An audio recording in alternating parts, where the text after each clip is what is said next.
বনের নদীতে বাস করে এক অপূর্ব সুন্দরী জলপরী। সে বনের সবার আপদে বিপদে পাশে দাঁড়ায়। যখন যার যেটার প্রয়োজন হতো জলপরীর কাছে এসে চেয়ে নিত। এক কথায় সবাই ছিল জলপরীর ভক্ত।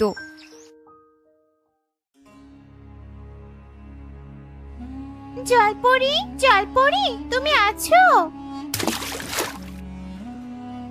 এই তো আমি এখানেই আছি। কি হয়েছে, তুমি আমাকে ডাকছো কেন? কাল আমার মেয়ের জন্মদিন, আর খুব ইচ্ছে সবাইকে ডেকে এনে কেক খাবো, কিন্তু জলপরি। এত ভাবছো কেন? কিছুর প্রয়োজন হলে আমাকে বলো। আমি তো এখানেই আছি শুধু তোমাদের জন্য। তোমাদের পাশে আমি সব সময় থাকতে চাই। না মানে, আমার কাছে তো সেরকম টাকা নেই। তুমি যদি আমাকে কিছু টাকা দিতে খুব উপকার হতো।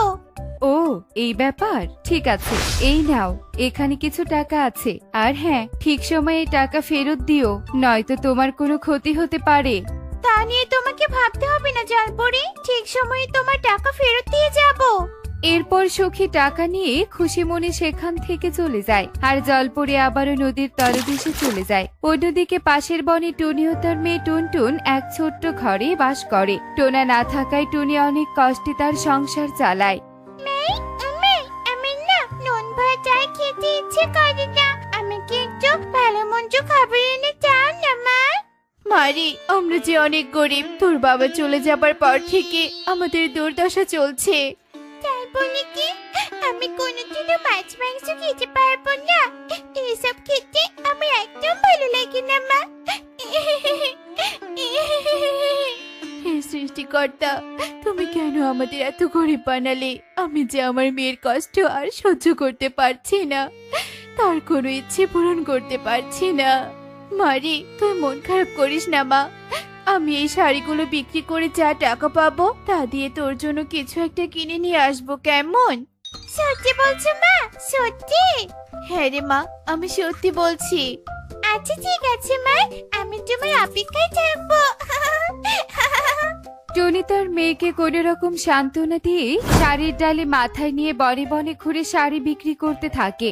শাড়ি নেবেন? শাড়ি অনেক সুন্দর সুন্দর শাড়ি আছে। শাড়ি নেবেন? শাড়ি। কি গো কাকুলি দিদি, শাড়ি নিবে নাকি? না রে টনি, শাড়ি আর নিব না, আমার ঘরে তো অনেক শাড়ি আছে। এই বলে কাকুলি সেখান থেকে চলে যায়। টুনি আবারও শাড়ি বিক্রি করতে শুরু করে। শাড়ি বিক্রি করতে করতে এক পর্যায়ে টুনি পাশের বনে চলে আসে। শাড়ি নিয়ে যান, শাড়ি অনেক ভালো মানের শাড়ি আছে আমার কাছে। শাড়ি নিয়ে যান, শাড়ি। এই, কে রে তুই? আমার বাড়ির সামনে এভাবে চিৎকার করছিস কেন? আমি তো শাড়ি বিক্রি করছি, তোমার শাড়ি লাগবে নাকি? আমার কোনো শাড়ি লাগবে না, ভাগ এখান থেকে। আমার বাড়ির সামনে আর একবারও চিৎকার করবি না। আমি তো আমার কাজ করছি, তুমি এভাবে রাগ করছো কেন? কথা কানে যায় না? আমি কেউ শাড়ি নিব না, এক্ষুনি আমার বাড়ির সামন থেকে চলে যা। ইগলি এসব বলে টুনির মুখের উপর দরজা লাগিয়ে দেয়। আর টুনি মন খারাপ করে নদীর পাশে এসে বসে কাঁদতে থাকে। আমি একটা শাড়িও বিক্রি করতে পারলাম না। আমি তবে মেয়ের জন্য কি নিয়ে যাব? মেয়েটা যে আমার অপেক্ষায় বসে আছে। টুনি জোরে জোরে কাঁদতে থাকে। টুনির কান্নার আওয়াজ শুনে নদীর তলদেশ থেকে জলপরি নদীর ওপরে ভেসে ওঠে। কি হয়েছে তোমার? তুমি এভাবে কাঁদছো কেন? আমার দুঃখের শেষ নেই জলপরি, আমাকে কাঁদতে দাও। আমি এখানে মন খুলে কাঁদবো। কাঁদলেই কি তোমার দুঃখ মুছে যাবে? তাছাড়া আর কি করব বলো? তোমার কি হয়েছে আমাকে বলো, আমি তোমাকে সাহায্য করব। আমি এখানে শুধু থাকি সবার সাহায্য করার জন্য। বলো, তোমার কিসের দুঃখ? জলপরীর কথা শুনে টুনি জলপরীকে তার সব দুঃখের কথা খুলে বলে। এসব শোনার পর জলপরী বলে, ও আচ্ছা টুনি, তুমি শাড়ি বিক্রি করা ছাড়া কি করতে পারো? সেরকম কিছুই করতে পারি না, কিন্তু আমি অনেক সুন্দর খাবার রান্না করতে জানি। তাহলে তো তুমি খাবার রেঁধে বিক্রি করতে পারো। তা তো পারি, কিন্তু আমার বাড়িতে শুধু একটা ছোট্ট হাঁড়ি আছে। ছোট্ট হাঁড়িতে বেশি খাবার রান্না করতে পারবো না। এই নাও টুনি, সাদা হাঁড়ি। এই হাঁড়িতে তুমি অনেক খাবার রাখতে পারবে, কিন্তু তোমার যখন কাজ শেষ হয়ে যাবে আমার হাঁড়ি আমাকে ফিরিয়ে দিতে হবে। জলপরি, তোমাকে অসংখ্য ধন্যবাদ। এই সাদা হাড়ি দেখতে অনেক সুন্দর। আমি ঠিক সময়ে তোমার হাড়ি তোমার কাছে ফিরিয়ে দিব। এরপর জলপরি নদীর তলদেশে চলে যায় আর টুনি সাদা হাড়ি নিয়ে তার বাড়িতে চলে আসে। টুনির কাছে বাজার করার মতো টাকা ছিল না, তাই সে কি রাখবে সেটা নিয়ে সে চিন্তিত হয়ে পড়ে। কি যে রান্না করব ভেবেই তো পাচ্ছি না। কি রান্না করা যায়, কি রান্না করা যায়? হ্যাঁ, উপায় পেয়েছি। ঘরে চাল আছে, আমি বরং কিছু শাকসবজি তুলে এনে খিচুড়ি রান্না করি, এটাই ঠিক হবে। যেই বলা সেই কাজ। টুনি কিছু শাকসবজি তুলে এনে খিচুড়ি রাঁধতে শুরু করে। কিছুক্ষণ পরেই টুনির খিচুড়ি রাঁধা শেষ হয়ে যায়। মারে, তোর জন্য তো মাছ মাংস নিতে পারিনি। আজ খিচুড়ি খা, আরেকদিন না হয় তোর জন্য মাছ মাংস কিনে নিয়ে আসবো। এরপর টনি তার মেয়েকে খাবার খাইয়ে খিচুড়ি নিয়ে বিক্রি করার জন্য বেরিয়ে পড়ে। বনে বনে ঘুরতে থাকে আর খিচুড়ি বিক্রি করতে থাকে। খিচুড়ি নিয়ে যান, খিচুড়ি, গরম গরম মজাদার খিচুড়ি। খিচুড়ি নিয়ে যান, খিচুড়ি।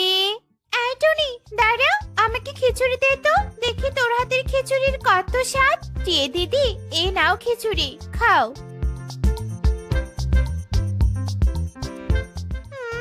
কি সুস্বাদু খিচুড়ি, অনেক মজা হয়েছে রে টনি। টনি, তাহলে আমাকেও এক প্লেট খিচুড়ি দে দেখি। আচ্ছা ঠিক আছে শালিক দাদা, এক্ষুনি দিচ্ছি। এই বলে টনি শালিককে খিচুড়ি দেয়। শালিক খিচুড়ি খেয়ে টনির অনেক প্রশংসা করে সেখান থেকে চলে যায়। টনি আবারও খিচুড়ি বিক্রি করার জন্য বেরিয়ে পড়ে। কিছু দূর যেতেই পথে টনির সাথে ইগলির দেখা হয়। কিরে টনি, তুই শাড়ি বিক্রি করা বাদে আজ দেখছি খিচুড়ি বিক্রি করছিস? শাড়ি কেউ নিতে চায় না, তাই খিচুড়ি বিক্রি করছি। খিচুড়ি বিক্রি করে ভালোই উপার্জন করতে পারছি। ও তাই বুঝি। বাহ, এই সাদা হাড়িটা তো দেখতে বেশ সুন্দর। এই হাড়ির দাম তো অনেক হবে। তুই এই হাড়ি কোথায় পেয়েছিস? এই হাড়ি তো আমাকে জলপরি দিয়েছে। নদীতে যে জলপরি আছে না, যে সবার বিপদে আপদে সাহায্য করে সে।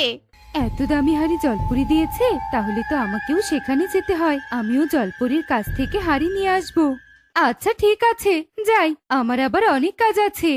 এরপর ইগলি আর সময় নষ্ট না করে লোভে পড়ে নদীর পাশে চলে আসে আর জলপরীকে ডাকতে থাকে। জলপরি, তুমি কোথায়? আমি তোমাকে ডাকছি, আমার ডাকে সাড়া দাও। আমাকে ডাকছো কেন? তোমার কিছু প্রয়োজন? হ্যাঁ, আমার একটা হাড়ি লাগবে। তুমি আমাকে একটা হাড়ি দাও। হাড়ি দিয়ে তুমি কি করবে? আমার দরকার আছে, তুমি আমাকে দাও তো হাড়ি। ঠিক আছে, আমি তোমাকে হাড়ি দিচ্ছি, কিন্তু ঠিক সময়ে আমার হাড়ি আমাকে ফিরিয়ে দিতে হবে। আচ্ছা ঠিক আছে, ফিরিয়ে দিব। জলপরি জাদু করে ইগলিকে একটা হাড়ি দেয়। ইগলি হাড়ি নিয়ে তার বাড়িতে চলে আসে আর খুশিতে হাসতে থাকে। কত সুন্দর হাড়ি, এই হাড়ি আমি কিছুতেই ফিরিয়ে দিব না। ইগলি, তুমি কার সাথে কথা বলছো? আর এই হাড়ি কোথা থেকে নিয়ে এলে? আমি এই হাড়ি নদী থেকে জলপরির থেকে নিয়ে এসেছি। তুমি জলপরির কাছ থেকে কেন নিয়ে এসেছো? আমি কি তোমাকে হাড়ি কিনে দেইনি নাকি? দিয়েছো তো, কিন্তু এত সুন্দর হাড়ি দাওনি। আমি আজকে গিয়ে আবারও অনেকগুলো হাড়ি নিয়ে আসবো। ইগলি, এত লোভ করা ভালো নয়। এসব নিয়ে কিন্তু তোমার বিপদ হতে পারে। যেসব বুঝো না তা নিয়ে কথা বলো না তো। তুমি থাকো, আমি গিয়ে হাড়ি নিয়ে আসি। এরপর ইগলি আবারও জলপরির কাছে চলে আসে। জলপরি, আমার বাড়িতে আত্মীয় স্বজন আসবে, তাই তুমি আমাকে আরেকটা হাড়ি দাও না। তুমি তো এর আগেরটাই ফিরিয়ে দাওনি। তোমরা অনেক ধনী, তোমাদের বাড়িতে তো অনেক অনেক হাড়ি থাকার কথা। আমি এত কথা শুনতে চাই না। হাড়ি চেয়েছি, হাড়ি দিয়ে দাও। নদীর নিচে অনেক হাড়ি আছে, তুমি নদীতে নেমে তোমার যত ইচ্ছে হাড়ি নিয়ে যাও, আমাকে আর ফিরিয়ে দিতে হবে না। জলপরির কথা শুনে ইগলি ভীষণ খুশি হয় আর কোনো কিছু না ভেবে ইগলি নদীতে ডুব দেয়। ডুব দিয়ে ওঠার পর ইগলি এক কুৎসিত চেহারায় পরিণত হয়। নদীর নিচে তো কোনো হাড়ি নেই। হে কি, আমার চেহারা এত কুৎসিত হয়ে গেল কি করে? সব তোমার লোভের ফল ইগলি। হায় হায় রে, এ আমার কি সর্বনাশ হলো। আমি কেন এত লোভ করতে গিয়েছিলাম? ইগলি তার কুৎসিত চেহারা নিয়ে কাঁদতে কাঁদতে সেখান থেকে চলে যায়। আর কিছুক্ষণ পরেই টুনি সাদা হাড়ি নিয়ে জলপরির কাছে চলে আসে। টুনি, তুমি এসেছো? হ্যাঁ জলপরি, এই নাও তোমার হাড়ি। আমি নতুন একটা হাড়ি কিনে নিয়েছি। তোমার কারণে আমি আজ অনেক দূর এগোতে পেরেছি জলপরি। আমি জানতাম তুমি আমার হাড়ি ফিরিয়ে দিবে। তোমার সততা দেখে আমি মুগ্ধ। তোমার যখন যেটার প্রয়োজন হবে আমার কাছে আসবে, কেমন? আচ্ছা ঠিক আছে জলপরি। এরপর টনি তার বাড়িতে চলে যায় আর হাসি খুশিতে দিন কাটাতে থাকে। অন্যদিকে ইগলি তার কুৎসিত চেহারা নিয়ে নিজের কাজের জন্য অনুশোচনা করতে থাকে। দেখলে তো বন্ধুরা, লোভ করলে লোভের শাস্তি কতটা ভয়ঙ্কর হতে পারে। এমনই সব মজার মজার শিক্ষণীয় টুনি পাখির গল্প দেখতে আমাদের সাথেই থেকো। আর গল্পটি কেমন হয়েছে তা কমেন্টে জানাতে ভুলো না কিন্তু। Bye bye.